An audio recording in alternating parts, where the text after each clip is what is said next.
Sir सबसे पहले आपका स्वागत है दैनिक शिफ्ट टाइम में। शुक्रिया। सर 3 दिन से आप यहाँ पर बैठे हैं सर, आपको लोगों ने क्या क्या सर परेशानी बताई सर? देखिए, बहुत सारी समस्याएं हैं यहाँ डूडू बसंतगढ़ के इलाके में। 2 दिन पहले मैं यहाँ आया था, आज तीसरा दिन है। और सड़कों की समस्याएं हैं। पहली बात तो मैं ये कहूँगा, सड़कों की हालत जो है वो बहुत ख़राब है और उनकी तरफ वो तवज्जो नहीं दी जा रही है। उनको जल्द से जल्द दुरुस्त करने के लिए उनको मेंटेनेंस जो है उनका सही तरीके से नहीं हो पा रहा है। और ये हालात जो है ये आप बसंतगढ़ की तरफ भी देखेंगे, जो लौदरा की सड़क है वो भी छोड़ दी गई है बीच में। मैंने अपने टाइम पे 2013 में उसको मंजूर करवाया था, लेकिन ये विडंबना है कि 10 साल इस सरकार को हुकूमत में हो गए, उसके बाद वो एक सड़क भी नहीं वो बन सकी है। रायचा कदवा की सड़क भी तभी की मंजूर करवाई है, दोनों एक साथ मंजूर करवाई थी, लेकिन रायचा कदवा की सड़क भी अधर में लटकी हुई है। अभी तक उसके ऊपर भी काम नहीं हो पाया है और लोगों को जो सुविधा मिलनी चाहिए थी वो सुविधा नहीं मिल पाई है। सबसे बड़ी शिकायत हमने ये देखी है कि स्कूलों में मास्टर नहीं रहे हैं। तो जहाँ जहाँ भी दूर दराज इलाके में स्कूल हैं, डूडू बसंत इतनी भारी किल्लत है कि बच्चों की पढ़ाई बर्बाद हो चुकी है और मास्टर नहीं भेजे जा रहे हैं। कस्बों में जहाँ 4 की बजाय 6-6 टीचर काम कर रहे हैं, वहाँ गाँव में जहाँ 6 चाहिए हैं वहाँ शायद एक टीचर ही है। और गांव में स्कूलों में टीचर इसलिए नहीं दिए जा रहे हैं क्योंकि गरीब के बच्चे पढ़ते हैं वहाँ।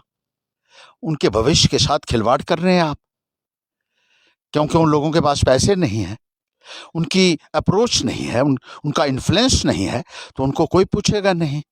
जो सरकार में बैठे हुए लोग बड़े बड़े दावे करते रहे आज तक, लेकिन गाँव के लोगों को अपने हाल पर छोड़ दिया है और लोगों की कोई सुनवाई इस संदर्भ में नहीं की जा रही है। कहीं डिस्पेंसरी है तो डॉक्टर नहीं है, कंपाउंडर नहीं है। इसी तरीके से बिजली और पानी की सुविधा से भी लोग वंचित हैं। बहुत बड़े बड़े नारे दिए जाते हैं सरकार की तरफ से, JJM मिशन और फलां मिशन की बातें की जाती हैं, लेकिन ज़मीनी सतह ये है कि पीने के पानी के लिए भी लोग तरस रहे हैं। पाइपें गांव के अंदर फेंक देने से समस्या का समाधान नहीं होगा। जब तक कि उनको प्रॉपर फिटिंग करके और सोर्स के साथ उसको कनेक्ट करके लोगों के घरों में पानी की सप्लाई नहीं होती, तब तक आपके सारे के सारे नारे खोखले हैं। और 10 साल बीजेपी को हुकूमत में हो गए हैं। 2014 में इनकी सरकार बनी थी और जिस तरीके से लोगों का मानना है कि कोई भी तब्दीली उनको नज़र नहीं आ रही है इन 10 सालों में बुनियादी सुविधाओं के लिहाज से। इसके लिए जो है लोगों के अंदर रोष है। लोगों की ज़मीनें छीन ली गई, उनकी गर्दौरियाँ काट दी गई, उन ज़मीनों की जो उनके पास पुरखों से चली आ रही थी, जिन ज़मीनों के ऊपर वो 60-60 70-70 साल से खेती बाड़ी करके अपने परिवार का पालन पोषण करते थे, उस ज़मीन से उन लोगों को आपने गिरदौरियाँ काट दी उनकी। अब नया कानून बनाया, कोई अपना घर नहीं बना सकता है। अपनी ज़मीन के ऊपर भी पाबंदी लगा दी है कि अपनी ज़मीन पे भी आप अपने पैसे से घर नहीं बना सकते हैं, आपको इजाज़त लेनी पड़ेगी जाकर कहीं रेवेन्यू में, कहीं रूरल डेवलपमेंट के दफ्तरों में। ये कहाँ का कानून है? ज़मीन अपनी, पैसा अपना, और परमिशन लेने के लिए उन बेईमानों के पास लोगों को जाना पड़ रहा है। ये बड़ी अजीबोगरीब है, अजीब अजीब कानून बनाए जा रहे हैं। आप कहते हैं कि राशन कार्ड जिसका जो राशन मिलेगा उसमें भी परिवार के सारे लोगों के अंगूठे लगाने हैं।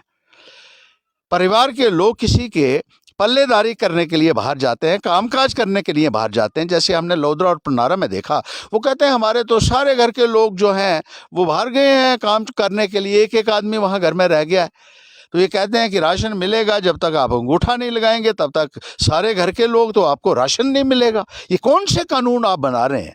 लोगों को जिस तरीके से परेशान किया जा रहा है, प्रताड़ित किया जा रहा है। पेंशनें लोगों की बंद कर दी, बेवाओं की पेंशन बंद कर दी, बुजुर्गों की पेंशन बंद कर दी। आज हमारी एक बहन यहाँ है, उनको पेंशन मिलती थी, अब वो कहते हैं तेरी पूरी बाजू नहीं टूटी है अब, तो उनके मुताबिक पहले पूरी बाजू ये तोड़ दें। इनको डिसेबिलिटी सर्टिफिकेट मिला था, कहते नहीं लगी है अभी थोड़ी तेरी इसके साथ, और इसलिए इनकी पेंशन बंद कर दी गई है। ये कौन सा कानून है? ये कौन सी हुकूमत है? गांव को आपने नजरअंदाज किया, गरीब को आपने नजरअंदाज किया और लोगों के साथ इस किस्म का जुल्म आप कर रहे हैं। डेली वेजरों को तनख्वाह नहीं मिल रही है और हजारों की तादाद में आपने डेली वेजर को बर्खास्त कर दिया। नौकरी लगाने की जो बात करते थे, आज वो नौकरियों से लोगों को बेदखल कर रही है सरकार। सर आज तो एक आपको मुबारकबाद देते हैं, आपने सुप्रीम कोर्ट में एक पिटीशन दायर की थी सर, और सुप्रीम कोर्ट का ऑर्डर है कि इसको इलेक्शन जम्मू कश्मीर में जल्द इलेक्शन जो है वो करवाया जाए सर। जी जी जी बिल्कुल। मैंने सुप्रीम कोर्ट में, ये चीफ जस्टिस की कोर्ट में ये मुकदमा लगाया था और ख़ुद मैं उसमें जो है वो केस लड़ रहा था मैं। ये एक बहुत बड़ा मसला था और सब लोग कहते थे कि ये इसमें ये कामयाबी नहीं मिलेगी क्योंकि सरकार नहीं चाहती है कि इलेक्शन हो, लेकिन सरकार के खिलाफ खड़े होने वाले भी हैं, ये हमने साबित कर दिया है।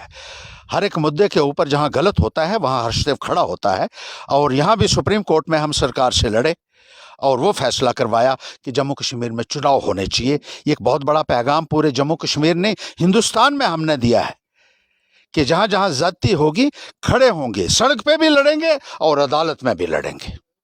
सर आप 3 साल एजुकेशन मंत्री रहे, लेकिन यहाँ पर हमारे बसंतगढ़ कॉलेज की बात करें तो यहाँ पर बहुत ही एक ढंढोरा पीटा गया कि हमने कॉलेज दिया, लेकिन सर आपके टाइम में भी कभी ऐसा हुआ कि प्राइवेट बिल्डिंग में कभी कभी बच्चे पढ़ते हैं सर? प्राइवेट बिल्डिंग में भी नहीं है, दुकानों में कॉलेज खोला है बसंतगढ़ में। तो अभी तक सर उसका कुछ भी हैरानगी होती है, बच्चों के साथ कौन सा मजाक आप लोग कर रहे हैं? अरे कॉलेज की पढ़ाई है, हायर एजुकेशन है, दुकान में आपने बच्चे बिठा रखे हैं। इतनी गुर्बत है बीजेपी की सरकार में। जब मैंने कॉलेज बनाया रामनगर में, पहले बिल्डिंग बनी, 6 महीने के अंदर मैंने इतना बड़ा कॉम्प्लेक्स बनाया जितना जम्मू में और किसी कॉलेज का नहीं था, और 6 महीने के अंदर बिल्डिंग बना के उसके बाद मैंने बच्चे बिठाए। यहाँ कह दिया कॉलेज है, कोई 2 दुकानें ली हैं और उनके अंदर बच्चों को बिठा के उनके भविष्य के साथ आप एक खिलवाड़ कर रहे हैं। ना कहीं स्टाफ है, ना कहीं इंफ्रास्ट्रक्चर है। बहुत कुछ चाहिए होता है कॉलेज में, कोई प्रॉपर लाइब्रेरी होती है, लेबॉर्ट्री होती है, कोई प्रैक्टिकल्स होते हैं। क्या कर रहे हैं बच्चों के साथ आप? सुबह आ जाए, बैठ जाओ और शाम को घर चले जाओ। बच्चों का ये भी कहना है कि हम 15-15, 20-20 किलोमीटर यहाँ से पैदल जाते हैं, लेकिन फिर भी वहाँ पर स्टाफ नहीं है। तो ये बच्चों का ही कहना है सर, उन्होंने बिल्कुल ठीक, जो बात मैंने आपसे पहले भी कही कि स्कूलों में भी स्टाफ नहीं रहा है, कॉलेज में भी स्टाफ नहीं है, ठीक स्टाफ नहीं है, जिसकी वजह से बच्चों की पढ़ाई प्रभावित हो रही है। सर अगर हम रोड की बात करें, कुछ दिन पहले माननीय डॉक्टर जितेंद्र सिंह पीएमओ हैं, लेकिन सर उन्होंने ट्वीट किया था कि शिवगली से लेकर कलबंता तक रोड फाइनल है। लेकिन सर आपको भी अच्छा लगा ना, रोड अच्छा है, अच्छा बनाया जितेंद्र सिंह ने। ये सारे ही देख रहे हैं कितना अच्छा है, कितना अच्छा है। वो तो बहुत कुछ कहते हैं सर। 9 साल में लोगों को ये भी कहना है कि और उसके बाद कहते हैं ये तो जुमला था। सड़क का वादा करते हैं और उसके बाद कहते हैं जुमला था। 10 साल पहले 2014 में गडकरी जी घोड़ी में आए, उन्होंने कहा ये सड़क डबल लेन बनेगी उधमपुर से लेकर घोड़ी तक। 2014 में जब वो वोट मांगने आए तब की बात है ये। आज हालत ये है कि सिंगल भी नहीं बची है, वहां पुल ही नहीं है, और लोग पहले जाते हैं नाले के ऊपर, गाड़ी से उतरते हैं, फिर वो नाला क्रॉस करते हैं 20, 30, 50 किलो का अपने सर के ऊपर वजन रखकर, और उस तरफ जाते हैं, फिर वहां से गाड़ी पकड़ते हैं। उधमपुर से घोड़ी की गाड़ी भी बंद हो गई। लोग आए दिन सड़कों के ऊपर होते हैं, लेकिन इस सरकार में सुनने वाला कोई नहीं। और गरीब के लिए मैं किसी भी हद तक जा सकता हूँ, कहीं भी खड़ा हो सकता हूँ। तभी ये हमारे साथ नेशनल पैंथर्स पार्टी के चेयरमैन श्री हर्षदेव सिंह जी थे और इन्होंने डिटेल में पूरी बात बताई। जय हिंद, जय भारत। दैनिक शिव टीम के साथ बने रहिए अगली न्यूज़ के लिए। जय हिंद।